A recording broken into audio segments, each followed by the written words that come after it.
तो hello future toppers, तो कैसे हो मेरी बीस्ट आर्मी। तो आज हम class 9 maths chapter 4 linear equation in one variables का एक क्वेश्चन जो एक्सरसाइज 4.2 का है उसे सॉल्व करने वाले हैं। चाहे वेरिएबल हो या फिर कांस्टेंट, ट्रिक्स को याद रखेंगे और अप्लाई करना दोनों सीखेंगे। तो चलो बिना टाइम वेस्ट किए शुरू करते हैं आज का धमाकेदार सा वीडियो। तो आपको स्क्रीन पे दिख रहा होगा कि एक्सरसाइज 4.2 का ये क्वेश्चन है। थर्ड क्वेश्चन है, check which of the following are solution of the equation x minus 2y equals to 4 and which are not. First है 0 माइनस 0 2, सेकेंड है 2 0, थर्ड है 4 0, फोर्थ है √2 4 √2 एंड फिफ्थ है 1 1। अब हम इसको एक टेबल फॉर्मेशन में लिख देते हैं। हमारे टेबल में क्या क्या इंक्लूड होगा?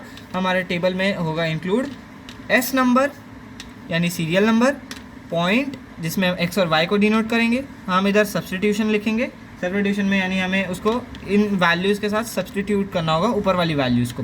फिर हम इधर रिज़ल्ट लिखेंगे कि रिज़ल्ट क्या आता है, और येस या नो लिखेंगे कि वो एक इज़ इट अ सॉल्यूशन और नॉट। उसके लिए हम येस और नो लिखेंगे।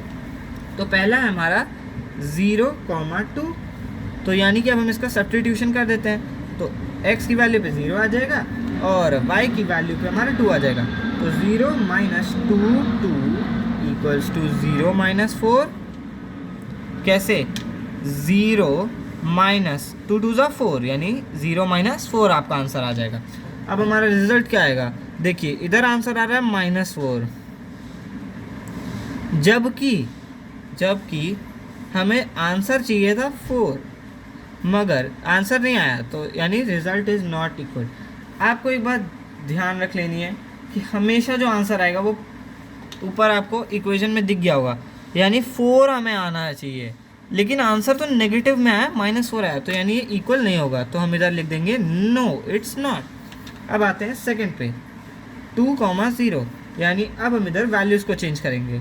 तो वैल्यूज़ को चेंज करने के बाद आंसर आएगा आपका 2 0, लेकिन अफसोस इस बार हमारी वैल्यू ही गलत आ गई है, यानी 2 आया आंसर, जबकि हमें 4 चाहिए था, यानी 2 इज़ नॉट इक्वल टू 4, तो यानी हमारा आंसर हो जाएगा नो।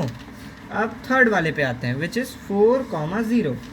अब आते हैं 4 - 2 0 इक्वल्स टू 4 -0, यानी 4 इक्वल्स टू 4, यानी 4 इक्वल्स टू हमेशा 4 होगा। तो आंसर क्या आएगा? येस, क्योंकि हमारा इधर भी हमें 4 चाहिए था और आंसर भी हमारा 4 आया है, 4 -0, यानी हम सिर्फ 4 को ही अज्यूम करेंगे। अब हम आते हैं फोर्थ पे, विच इज़ √2 4 √2। ठीक है, तो आपका आंसर क्या है? इस बार हम सॉल्व करते हैं। √2 - 2 ब्रैकेट 4 √2 इक्वल्स टू, आपका आंसर क्या आ जाएगा? आंसर आ जाएगा आपका √2 - 8 √2। लेकिन अब हम इसको माइनस कर देंगे।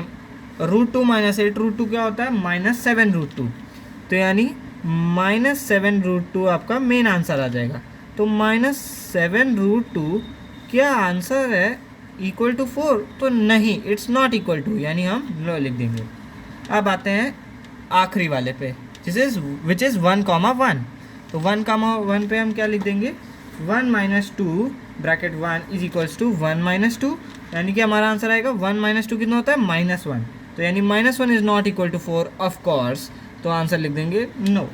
तो अब हम आंसर लिखते हैं, फाइनल आंसर जो हमें लिखना होगा, only third equation which is 4 0 is a solution to the equation. तो यह हमारी सॉल्यूशन हो गया हमारे इक्वेशन का। Is that clear to everyone? जहाँ तक मुझे लगता है मेरे स्टूडेंट्स बहुत स्मार्ट हैं, तो उनको तो समझ आ ही गया। अगर नहीं समझ में आया तो आप कमेंट बॉक्स में मुझसे पूछ सकते हैं बिना झिझक के। तो वही टिप मैं जो हमेशा देता हूँ, फॉर्मूला को याद रखो, स्टेप्स को फॉलो करो और मार्क्स अपने आप मिलेंगे। ऐसे क्लियर कॉन्सेप्ट्स के लिए सब्सक्राइब करें अंजुमन स्टडी हब। जय हिंद, जय भारत, नमस्कार।